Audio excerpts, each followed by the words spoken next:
And welcome back. Welcome back to the Conservative Commandos Radio Show with Sharon, Engel, and yours truly, Rick Trader.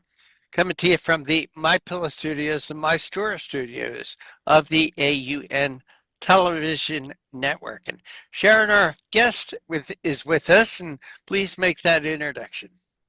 It's always my pleasure to introduce our guests, and today's guest is Jim Pfaff. He's the president of the Conservative Caucus. Jim's political career stretches over 3 decades. He's also served as the chief of staff for Colorado House Republican Caucus.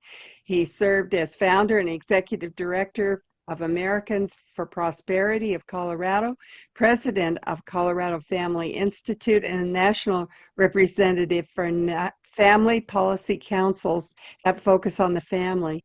Jim served as chief of staff for 2 different congressmen, Congressman Tom Massey of Kentucky and Congressman Tim Huelskamp of Kansas. He has also been a communications, grassroots, and political consultant. Jim, welcome back to the Conservative Commandos Radio Show. Always glad to be with you. Thanks, Sharon. That's always good to have you here. And we wanted to talk about the things that are going on right now as far as conservatives. We're looking at a midterm election coming up here real close. I know here in Nevada, it's June. June the 9th is our first swipe at it. That's the primaries. And then we're on into the general elections from there. So I know that all of the battleground states are getting ready for this. You at Conservative Caucus, you're watching these primaries pretty closely because primaries are kind of where we live as conservatives. If we can't get through the primary with our conservative candidate, it's kind of game over, isn't it, Jim? Well, it really is. When I look, and in part to answer that, when I looked at November, there might be a Republican majority that remains in spite of the Republicans that we already have in Congress. I mean, we really have a real bad situation, particularly when it comes to John Thune's leadership in trying to pass the Save America Act, although our friend Senator Mike Lee is making fabulous strides in trying to keep that effort alive, even now that John Thune threw everyone home for 2 weeks and blew off the momentum that we had. But we've got a situation in Washington, D.C., as you rightly point out, that is really dependent upon what happens in primaries. And maybe a third of the members of Congress are decent enough for us to consider friends of the conservative cause. So it is. And let's just be honest, it's a challenge recruiting and finding those kind of people. Because that recruitment takes place not just like this year in the congressional race, and there are a few people that I've heard of in various primaries who, though I would count them as strongly conservative, are probably very weak candidates. And that's a hard thing to do unless we can get people to also get involved on their local level before that, so that they kind of go through the ins and outs of having to deal with the legislative body and people, Democrats and Republicans both, that will push against them and improve them. I worked for 2 guys in Congress who did that very thing in elective office prior, and they've proven themselves during their entire tenures there. So this is the challenge. This is what we're looking at right now, and I'm hopeful. We're gonna get a few opportunities just because of redistricting, open seats, people leaving. But there are a lot of things to consider between now and then. And as you said, in June, I mean, think about this. We're in mid-April, almost mid-April right now. June is going to be here quicker than we can even imagine.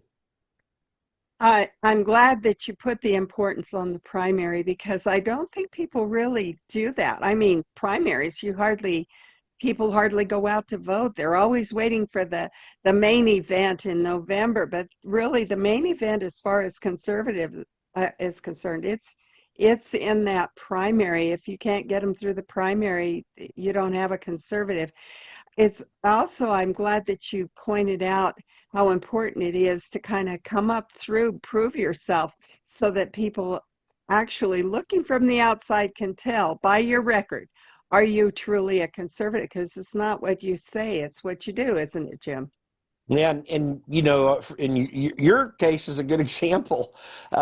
You may not have been successful in the general election, but everything you had done leading up to that prepared you for what you were doing, and frankly, came really, really close. Let's just be honest about it. If Harry Reid wasn't doing then in Clark County what is we find out is happening more broadly in our country right now, you'd have won anyway. So because that momentum was clearly there. But that's just one example for those who know you and listen to this broadcast. And you had done things before that prepared you for the rigors of a Senate campaign. And that is not an easy thing to do. People think it's easy. Oh, yeah, just go out and talk to people. And it's so much more than that. Even though the lawyer's mantra is real, that a lawyer who represents himself as has a fool for a client, that applies to candidates too in some way, but not as strictly so, because as a candidate, you need to make sure you do have someone that's effectively running the campaign. You need to understand what's actually important when it comes to getting a vote out, and what you target and why and how, and to know the pitfalls as you're trying to target certain people to get out, and what you're going to have to do to overcome that. You got to run through that process a little bit. Just walking in, there are people who just walk into running for Congress and get elected, and some of them have been great heroes. That does happen. But that's actually not the rule. That's the exception. Well, and I think that it's even worse now with President Trump, because everyone sees him as a businessman, never a politician, didn't have to come through the ranks to do this, didn't have to prove himself, and he's a great guy, and we all agree. But now everybody uses that mantra, I'm not a politician, I just jumped in here and you should elect me because I'm a military guy or a businessman. They have so discounted politics. Yeah, and Donald Trump actually does fit in my pattern in this sense. I mean, you wouldn't think so initially, and your point's properly taken, because he actually didn't run a campaign. There's something about that you've got to learn. But the one thing he did have that was an advantage to him, that he, in his odd fashion, brought into this that actually works well, is having to run pretty major businesses and deal with lots of people and all the problems involved with that. You and I both know in campaigns, you will get freaky, weird people in the grassroots helping you out, and you still have to love them properly and respect them and thank them and get them ordered in a direction that's helpful to you. So he did that similar thing in running a business. But the other side of it is this, and he has, I think, over any Republican in my lifetime that's run for any national federal office. And that is, he's fantastic with dealing with the media. And I do not know very many Republicans who are any good at that. So just take it as an example. Mike Johnson, who you put him in front of a camera, and he's not horrible. It's not like he's bad per se. It's just that he doesn't even know how to carry the message in the way that will make people grab onto it.